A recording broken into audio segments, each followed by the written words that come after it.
పాలకుర్తిలో మీకు తెలుసు, ఒక రాక్షసుడు అక్కడ రాజ్యమేలుతుంటే మీ సోదరిమణి యశస్విని రెడ్డి ఆ రాక్షసుని ఆయన పెద్ద రాజకీయ కొండ కదా, ఆ కొండను ఎట్లా ఢీకొంటామని పాత్రికేయ మిత్రులు అడిగితే, కొండైనా దెబ్బ కొడితే పగులుతుందని చెప్పి ఆ కొండను బద్దలు కొట్టి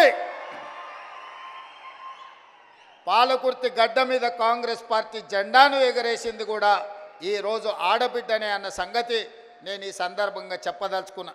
దయచేసి ఇంకా పిచ్చి పిచ్చి మాటలు మాట్లాడదు. ఆ రోజు బాబ్రీ మీద తెలంగాణకు అన్యాయం జరుగుతుంటే మేమందరం అరెస్ట్ అయినాం, తన్నులు తిన్నాం. నువ్వు తప్పించుకొని వచ్చినావు. ఎన్ని పార్టీలు మారినవే నువ్వు, కానీ నన్నంటాడు రాక్షసులని.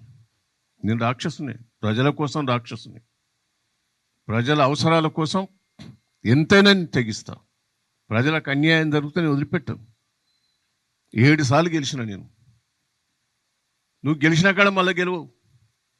నేను వర్ధనపేట్ల 3 సార్లు గెలిచిన, పాలకుర్తి 3 సార్లు గెలిచిన, వరంగల్ ఎంపీ గెలిచిన, నా జిల్లాలో గెలిచిన. నువ్వు నీ జిల్లా నుంచి తన్నీలా కొడితే రంగారెడ్డి జిల్లాలో దొంగ మాటలు చెప్పి గెలిచినవాడు. నువ్వు గెలిచిన కాడ మళ్ళీ గెలవవు. నేను నా మీద నువ్వు మాట్లాడుతున్నావా?